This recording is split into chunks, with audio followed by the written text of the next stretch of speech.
प्रिय विद्यार्थियों, आप लोगों को अपने YouTube चैनल पारस स्टडी पर स्वागत है।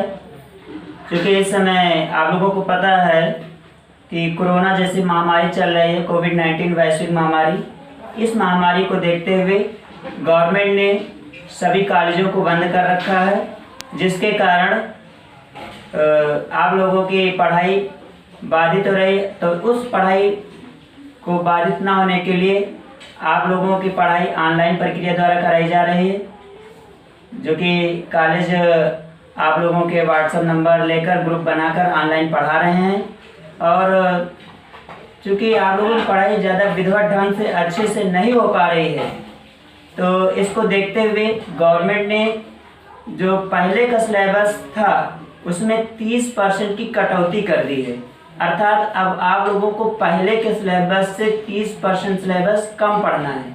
तो जो शेष सिलेबस बचा है 70%, वो सिलेबस हम देखेंगे क्या क्या आपको पढ़ना है। तो मैं सबसे पहले ये बताऊंगा कक्षा 12 की फिजिक्स में, यूपी बोर्ड की फिजिक्स में कौन सा चैप्टर या फिर कौन सी यूनिट कितने अंक की आएगी और उस यूनिट में क्या क्या पढ़ना है। तो सबसे पहले आते हैं, देखते हैं यूपी बोर्ड भौतिक विज्ञान कक्षा 12, जो कि आपका 70 अंक का एक पेपर होगा। और यह पेपर 2 पार्ट में डिवाइड होगा, खंड का और खंड खा में। तो खंड का में कुल 5 यूनिट है और खा में 4 यूनिट हैं। तो कुल मिलाकर आप लोगों को 9 यूनिट पढ़ना है। और दोनों खंड का में 5 यूनिट है और खंड खा में 4 यूनिट, 9 यूनिट है। तो खंड का जो आपका 35 अंक का होगा और खंड खा भी 35 अंक का होगा। तो दोनों को मिलाकर 70 अंक का पेपर बनेगा। तो जो खंड का की पहली यूनिट है, इकाई 1 स्थिर विद्युतिकी है। इस स्थिर विद्युतिकी में क्या क्या पढ़ना है वो आप लोग देख लीजिए। आपको पढ़ना होगा वैद्युत आवेश, आवेश का संरक्षण, कूलाम का नियम और 2 बिंदु आवेशों के बीच बल, यानी कूलाम का नियम पढ़ेंगे। इसके बाद 2 बिंदु आवेश उनके बीच जो वैद्युत बल कार्य करता है उसका मान कितना आएगा, यानी फार्मूला ड्राइव करने के लिए ये सब पढ़ना होगा। फिर 2 से अधिक जब बिंदु आवेश हो, बहुत आवेशों के बीच बल, अध्यारोपण का सिद्धांत तथा सतत आवेश वितरण पढ़ना होगा। इसके बाद विद्युत क्षेत्र पर आ जाते हैं। इसके बारे में पढ़ना होगा विद्युत क्षेत्र क्या है। फिर विद्युत आवेश के कारण वैद्युत क्षेत्र या विद्युत क्षेत्र रेखाएं, वैद्युत द्विध्रुव, द्विध्रुव के कारण वैद्युत क्षेत्र, एक समान वैद्युत क्षेत्र में द्विध्रुव पर बल आघूर्ण, वैद्युत फ्लक्स, ये सब पढ़ेंगे। फिर इसके बाद गॉस का नियम का प्रकथन, यानी स्टेटमेंट गॉस का नियम और उसका एक डेरिवेशन होगी, गॉस की प्रमेय, ये भी पढ़ना है।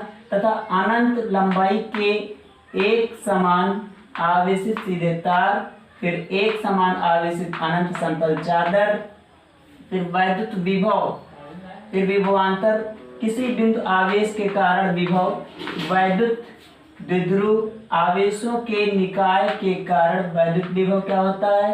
फिर समविभव पृष्ठ पढ़ना है और 2 बिंदु आवेशों के निकाय तथा बिंदु द्विध्रुव की स्थिर वैद्युत स्थितिज ऊर्जा। फिर चालक तथा विद्युत रोधी, किसी चालक के भीतर मुक्त आवेश तथा बद्ध आवेश पढ़ना है। परावैद्युत पदार्थ तथा वैद्युत ध्रुवण, संधारित्र तथा धारिता पढ़ना है। जो बच्चे इसका स्क्रीनशॉट लेना चाहते हैं स्क्रीनशॉट ले सकते हैं। फिर इसके बाद इसके आगे का पोर्शन बताना है।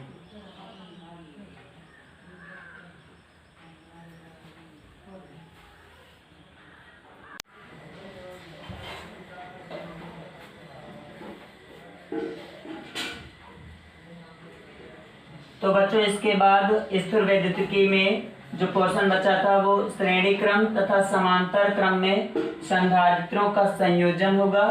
और इसके बाद फिर पट्टिकाओं के बीच परावैद्युत माध्यम होने अथवा न होने पर किसी समांतर पट्टिका संधारित्र की धारिता ज्ञात करने के लिए सूत्र या व्यंजक ये सब निकालना होगा।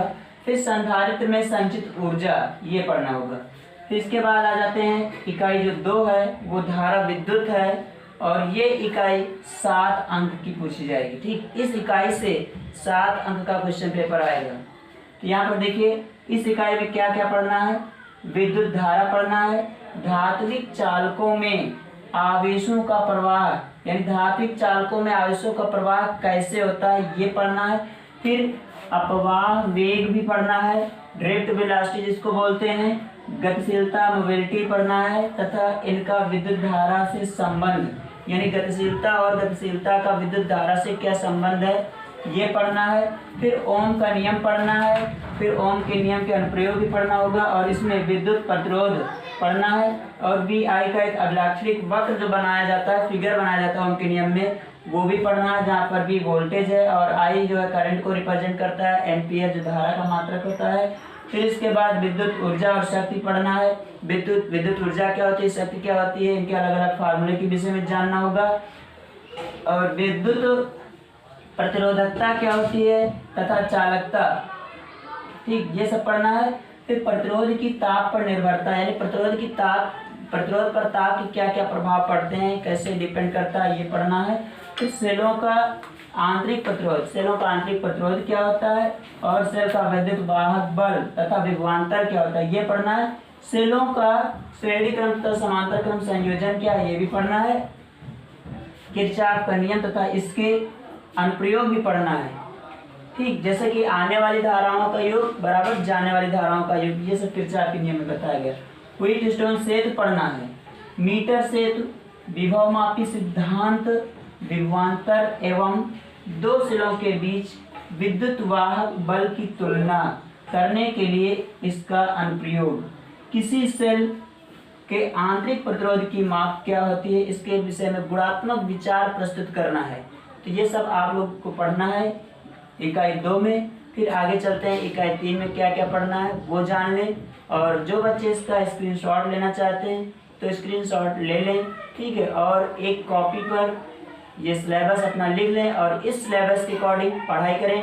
आगे चलकर मैं अपने इस चैनल पर इन सभी के विषय में टॉपिक वाइज एक एक वीडियो करके अपलोड करता रहूँगा, और आप अभी तक अगर हमारे चैनल को सब्सक्राइब नहीं किए हैं तो पहले चैनल को सब्सक्राइब कर लें, फिर इसके बाद लाइक और शेयर भी करते रहें। और इसी चैनल पर आप लोगों को ये फिजिक्स का पूरा सिलेबस, यानी पूरे सिलेबस के वीडियो मिल जाएंगे, और ये सिलेबस 3 या 4 महीने में ख़त्म कर दिया जाएगा इस चैनल पर। तो प्रयास यही करेंगे कि जितनी जल्दी से जल्दी ख़त्म हो जाए। फिलहाल आप लोग हमारे चैनल पर बने रहिए। तो आगे चलते हैं, देखते हैं इकाई 3 में क्या क्या पढ़ना है।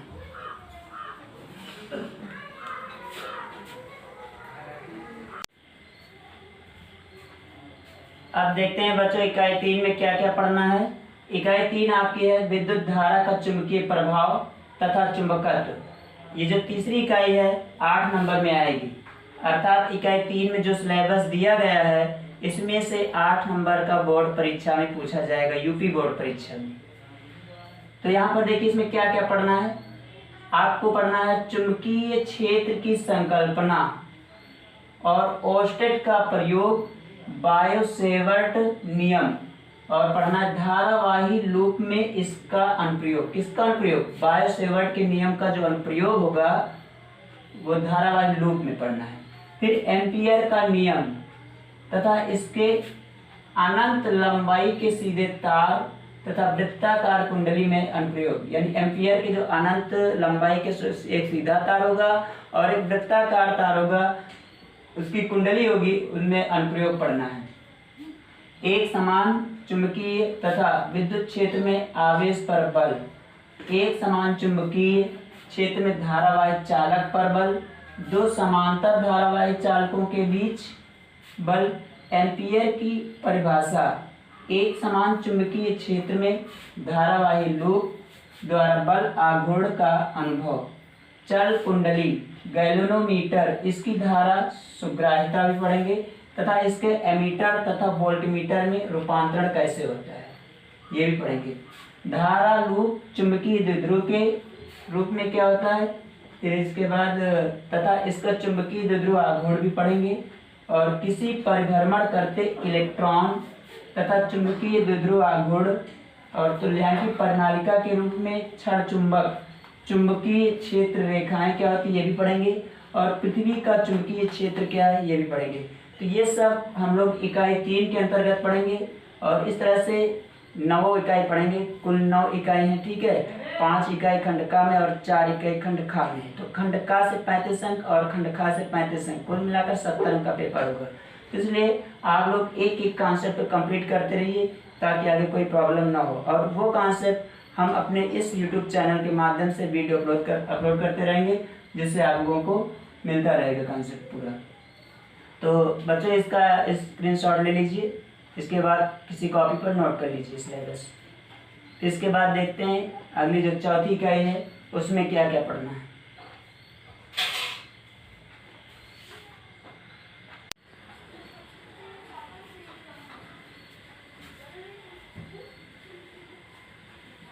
तो प्रिय विद्यार्थियों, अब हम लोग जानेंगे इकाई जो चौथी वो आपकी क्या है और उसमें क्या क्या पढ़ना है और उसमें कितने अंक से पूछा जाएगा। तो आपकी जो चौथी इकाई है वैद्युत चुंबकीय प्रेरण तथा प्रत्यावर्ती धाराएं, ये चौथी इकाई है। ये 8 अंक की पूछी जाएगी। इसमें से आपको पढ़ना है विद्युत चुंबकीय प्रेरण और फैराडे के नियम, फिर प्रेरित ईएमएफ इलेक्ट्रोमोटिव फोर्स, विद्युत वाहक बल तथा धारा, फिर लेंज का नियम पढ़ना है, भंवर धाराएं क्या होती है ये पढ़ना है, और स्वप्रेरण गुणांक या स्वप्रेरण तथा अन्योन प्रेरण यानी गुणांक जो होते हैं ये पढ़ना है। प्रत्यावर्ती धारा क्या है ये पढ़ना है, और प्रत्यावर्ती धारा की जो वोल्टता का शिखर है वो भी पढ़ना है, और इसका वर्ग माध्य मूल मान क्या होता है, रूट मीन स्क्वायर वैल्यू क्या होती है, आरएमएस, ये भी पढ़ना है। फिर प्रतिघात और प्रतिबाधा क्या होता है ये पढ़ना है, और एलसी दोलन श्रेणीबद्ध, एलसीआर परिपथ अनुनाद, और एसी परिपथों में शक्ति क्या होती है, फिर एसी जनित्र तथा ट्रांसफार्मर, ये सब इतना इकाई 4 के अंतर्गत पढ़ना है। और इस इकाई 4 से 8 अंक का पूछा जाएगा। फिर खंड का की जो लास्ट इकाई अर्थात 5वीं इकाई है वह इकाई वैद्युत चुंबकीय तरंगे हैं, और इस इकाई से 4 अंक का पूछा जाएगा। इसमें से देखिए क्या क्या पढ़ना है आप लोगों को, वैद्युत चुंबकीय तरंगे तथा इनके अभिलक्षण ये पढ़ना, और इसके अंतर्गत क्या क्या पढ़ना, केवल गुणात्मक संकल्पना ही पढ़ना है इसमें, ठीक। फिर वैद्युत चुंबकीय तरंगों की अनुप्रस्थ प्रकृति क्या होती है इसके विषय में पढ़ना है। फिर इसके बाद विद्युत चुंबकीय स्पेक्ट्रम, इसमें क्या क्या पढ़ना है, रेडियो तरंगों के विषय पढ़ना है, और सूक्ष्म तरंगें क्या होती है, आवृत्त क्या होता है, और दृश्य, फिर परावैंगनी, एक्स किरणें क्या है, गामा किरणें क्या है, इनके विषय में पढ़ना है, बेसिक पढ़ना है। फिर इसके बाद जो है इनके उपयोग के विषय में मौलिक तथ्य कौन कौन से हैं उन तथ्यों के बारे में समझना है, ठीक। जैसे कि गामा किरणें पढ़ना, तो गामा में भी जो है अल्फा बीटा ये सब पढ़ना होगा, ठीक है। तो इनके उपयोग, गामा किरणों के कहाँ कहाँ उपयोग होते हैं ये सब पढ़ना होगा। इस प्रकार से खंड का जो 5 यूनिटें हैं वो 5 यूनिटों के बारे में आपको जानकारी मिली। और इसके बाद जो है अगला खंड आता है खा, जो कि 35 अंक का वो भी रहेगा। तो उसमें कुल 4 यूनिट हैं। तो अब देख रहे हैं उन 4 यूनिटों में क्या क्या पढ़ना होगा। तो बच्चों इन सब का स्क्रीनशॉट लेते रहिए और अपनी कॉपी पर ये सब नोट कर लीजिए, जिससे कि आपको भविष्य में कोई प्रॉब्लम ना हो।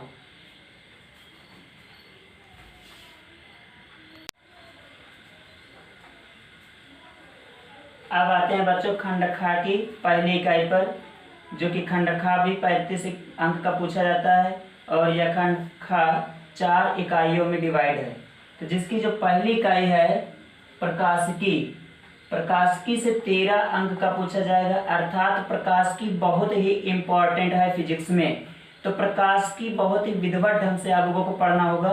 तो प्रकाशिकी में क्या क्या पढ़ना है ये आइए हम जान लेते हैं। पहले पढ़ना है प्रकाश का अपवर्तन, अर्थात प्रकाश का अपवर्तन क्या होता है ये सब पढ़ना है।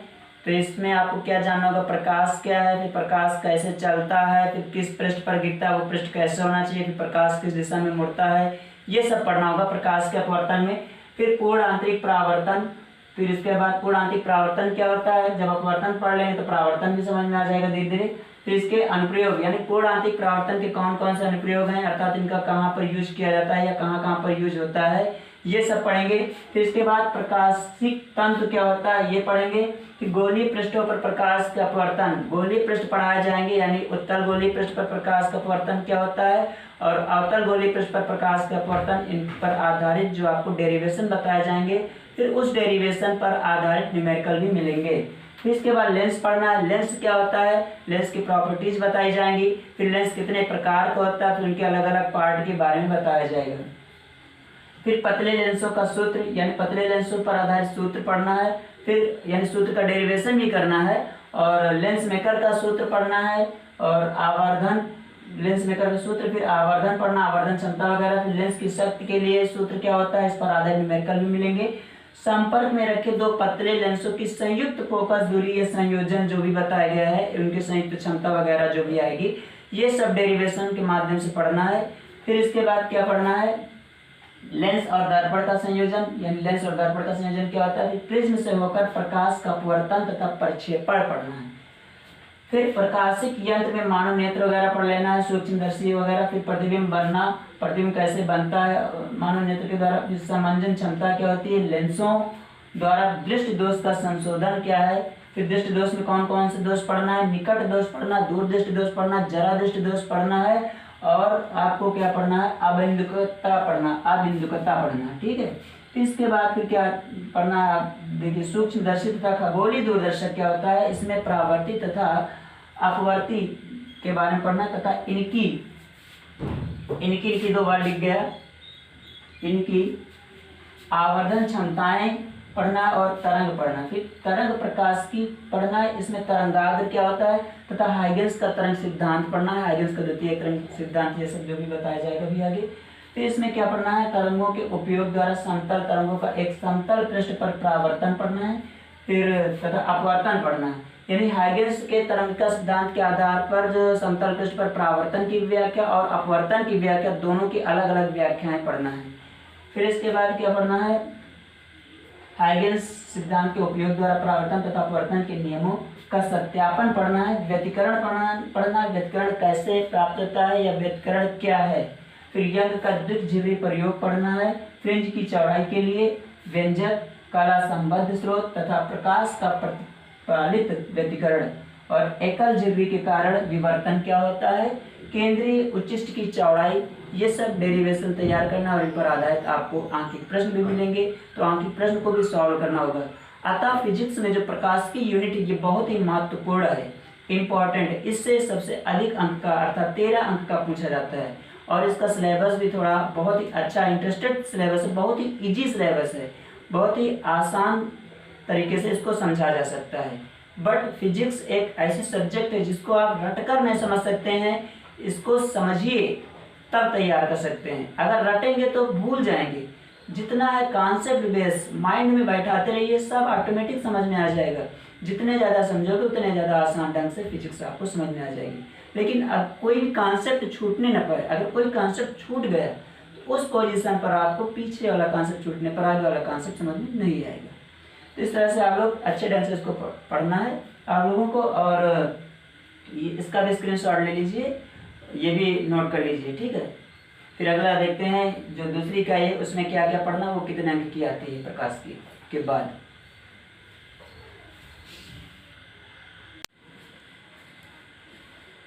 अब देखते हैं बच्चों इकाई 2 में क्या क्या पढ़ना है। इकाई 2 में आपको पढ़ना है द्रव्य तथा विकरणों की द्वैत प्रकृति, जो कि 6 अंक की पूछी जाएगी। इसमें देखिए क्या क्या पढ़ना है आपको पढ़ना है विकरणों की द्वैत प्रकृति क्या होती है, यानी विकिरण की जो डुअल नेचर है वो क्या है। फिर प्रकाश विद्युत प्रभाव पढ़ना है, हार्ट तथा लेनार्ड का प्रयोग यानी प्रेक्षण पढ़ना है, आइंस्टीन का प्रयोग यानी आइंस्टीन प्रकाश वैद्युत समीकरण भी पढ़ना है, और प्रकाश की कणात्मक प्रकृति क्या होती है, द्रव्य तरंगों या द्रव्य तरंगे कणों की तरंगात्मक प्रकृति। फिर डी ब्रॉगली समीकरण या डी ब्रॉगली संबंध क्या होता है वो पढ़ना है। इसके बाद देखिए जो इकाई 2 ये 6 अंक की पूछी जाएगी, ठीक। फिर इकाई जो 3 है वो आपकी 8 अंक की पूछी जाएगी, और ये इकाई 3 आपकी परमाणु तथा नाभिक है। पूरा कॉन्सेप्ट परमाणु तथा नाभिक के बारे में से पढ़ना होगा। देखिए परमाणु के बारे में क्या क्या पढ़ना, परमाणु तथा नाभिक में अल्फा कण प्रकीर्णन का प्रयोग, रदरफोर्ड का अल्फा कण प्रकीर्णन का प्रयोग पढ़ना, रदरफोर्ड ने दिया था जो। परमाणु का रदरफोर्ड मॉडल भी पढ़ना है। फिर बोर मॉडल पढ़ना है, ऊर्जा स्तर, बोर मॉडल का ऊर्जा स्तर भी पढ़ना है। हाइड्रोजन स्पेक्ट्रम पढ़ना है, जिसमें श्रेणियाँ भी पढ़ना, लाइमन, बामर, पास्टन, ब्रैकेट, टोफनर, ये सब श्रेणियाँ भी पढ़ना है। नाविकों की संरचना, ठीक, कैसे कैसे नाविक की संरचना होती है, ठीक, एवं आकार पढ़ना है। परमाणु, द्रव्यमान, समस्थानिक भी पढ़ना, संभारिक, समन्यूट्रॉनिक, इनकी सबकी डिफिनेशन पढ़ना है, परिभाषाएं कैसे क्या होता है। फिर द्रव्यमान ऊर्जा संबंध भी पढ़ना है। द्रव्यमान क्षति क्या होती है ये पढ़ना है। नाभिकीय विघटन और संलयन क्या है ये सब पढ़ना है। सबके विषय में जानकारी लेना आप लोगों को, तो इसका स्क्रीनशॉट आप लोग ले लीजिए।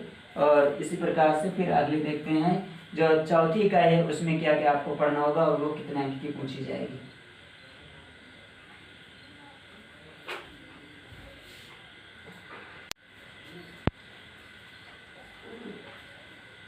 तो विद्यार्थियों, जो खंड ख की चौथी यूनिट है इलेक्ट्रॉनिक युक्तियाँ, गुणात्मक आख्या, इसमें पढ़ना सिर्फ इलेक्ट्रॉनिक युक्तियाँ जो है आपकी 8 अंक की पूछी जाएगी, अर्थात इस यूनिट से 8 अंक का बोर्ड परीक्षा में आएगा। तो इसमें देखिए क्या क्या पढ़ना है आपको। ठोसों में ऊर्जा बैंड पढ़ना है। ऊर्जा बैंड क्या होता है, तो ठोसों में ऊर्जा बैंड का क्या कॉन्सेप्ट रहता है, ये सब पढ़ना है। फिर चालक पढ़ना है। चालक क्या है, फिर कुचालक यानी अचालक पढ़ना है, और अर्धचालक पढ़ना है। अर्धचालक कितने प्रकार के होते हैं, उनके क्रिस्टल वगैरह ये सब पढ़ना है।